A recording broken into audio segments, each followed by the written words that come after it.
Hello and welcome to another episode of War Updates. Let's see the top headlines from today.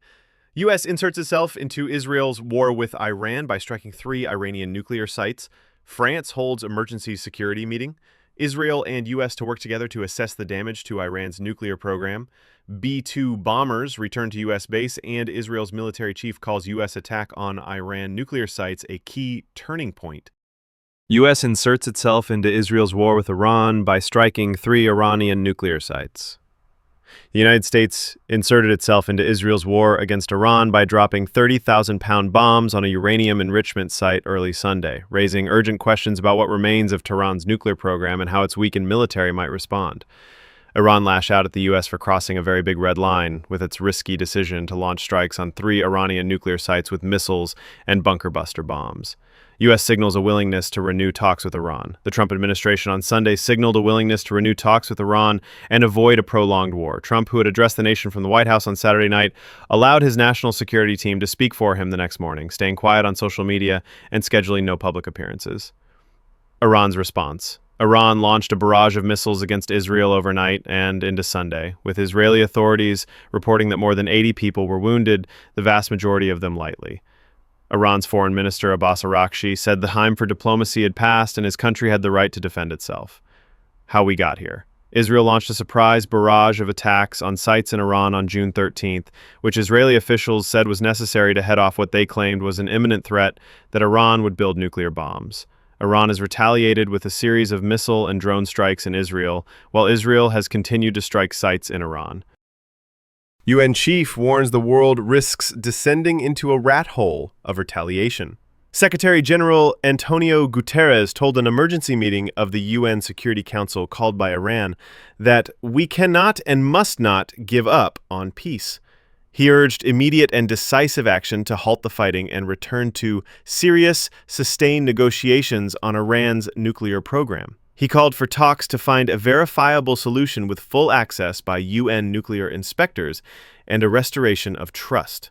In urging a return to diplomacy and a peaceful solution, Guterres stressed Sunday that one path leads to wider war and the other to de-escalation and dialogue. We know which path is right, he said. France holds emergency security meeting. French President Emmanuel Macron is urging a return to dialogue and diplomatic efforts to stop Iran from developing nuclear weapons, after U.S. strikes that herald a, quote, new phase in the wars in the Middle East. Presiding over an emergency security meeting in Paris on Sunday evening, Macron said, "We are living through a grave time for the stability and security for the Middle East, and for our own security." Macron spoke with Iran's president Saturday and Sunday, as well as with other Mideast and European leaders, and said he called on everyone to avoid escalation. No strictly military response will bring the sought-after results, he said. Macron speaks regularly to Trump, but did not mention the U.S. president in his remarks. Macron, Trump, and other world leaders are expected to meet at a NATO summit in the Netherlands in the coming days. Revolutionary Guard commander says Iran is in a sensitive phase. A new commander of Iran's paramilitary Revolutionary Guard says that today we are truly going through a sensitive phase. Major General Mohammad Pakpour spoke in video released Sunday by Iran's military. Pakpour asserted that with the bombings, the people's solidarity increases. This is a divine blessing. He spoke of martyrs, but without specifics on a toll. Israel to resume outgoing flights. The Israel Airports Authority says 24 daily outgoing flights will start operating on Monday, after the country's airspace was closed for departures since the start of the war with Iran. For the past week, a similar number of daily incoming flights has been bringing back Israelis stranded abroad. In a briefing with reporters, Transportation Minister Miri Regev said that out of safety concerns, each departing flight will carry no more than 50 passengers, allowing roughly 1,000 people to leave each day. It wasn't clear who will be eligible for the flights, but she says an exceptions committee will ensure priority for humanitarian cases. The tourism ministry said that as of Thursday, some 22,000 foreign tourists had requested help in leaving Israel. Those who do not want to wait for flights can cross into neighboring Jordan or Egypt. Israel's Population Immigration Authority says some 65,000 Israelis have returned to Israel since the start of the war by air, sea, and through the land crossings from Egypt and Jordan. B-2 bombers return to U.S. base. The stealth bombers that dropped massive bunker-buster bombs on Iranian nuclear facilities have begun returning to a U.S. base in Missouri. An Associated Press journalist watched on a clear but windy Sunday afternoon as at least 7 of the B-2 Spirit bombers came in for landing at Whiteman Air Force Base. A first group of 4 of the stealth aircraft did a loop around the base before approaching a runway from the north. A final group of 3 arrived within 10 minutes.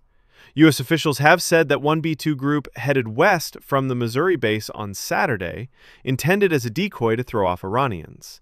Another flight of 7 quietly flew off eastward, ultimately engaging in the Iran mission. Israel and U.S. to work together to assess the damage to Iran's nuclear program. The Army spokesman, Brigadier General F.E. Defrin, says Israel and the U.S. are working together to assess the damage to Iran's nuclear program. The damage is deep. We're continuing to gather intelligence together with our partners to assess the depth. Israel's military chief calls U.S. attack on Iran nuclear sites a key turning point.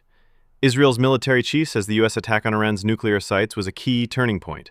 Lieutenant General Eyal Amir says Israel's ongoing operation against Iran, coupled with the American attack, has caused significant damage to its nuclear program.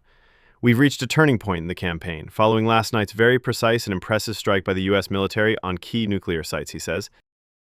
UN notes chilling pattern of Israeli troops firing on crowds seeking food in Gaza. The UN's Office for the Coordination of Humanitarian Affairs said Sunday that it is witnessing a chilling pattern of Israeli forces opening fire on crowds gathering to get food in Gaza. Israel began allowing food into Gaza this past month after cutting it off completely for 10 weeks. Most of the supplies go to the Gaza Humanitarian Foundation, an Israeli-backed private contractor which operates 4 food distribution points inside Israeli military zones. A trickle of aid goes to the UN and humanitarian groups. Israeli troops open fire in the direction of crowds crossing military zones to get to the aid, they say. So far, 450 people have been killed while trying to access aid, according to Gaza's health ministry.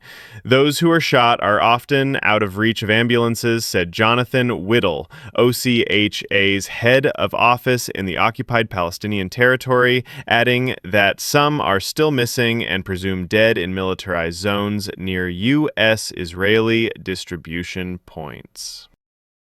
Hezbollah condemns the U.S. strikes on Iran. The Iran-backed Lebanese militant group Hezbollah condemned the U.S. strikes on Iran in a statement Sunday, but did not threaten to join in Tehran's retaliation. The blatant deceit and deception practiced by U.S. President Donald Trump, driven by illusions of control and arrogance, confirms that the United States of America, along with the tyrants of arrogance, is a threat to the security and stability of the Islamic Republic, the statement said.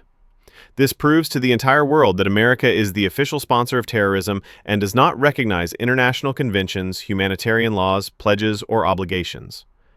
The U.S. considers Hezbollah to be a terrorist group. It called for Arab and Islamic countries and the free peoples of the world to stand with Iran and for the United Nations and international and legal bodies, especially the International Atomic Energy Agency, to shoulder their responsibilities regarding this dangerous aggression.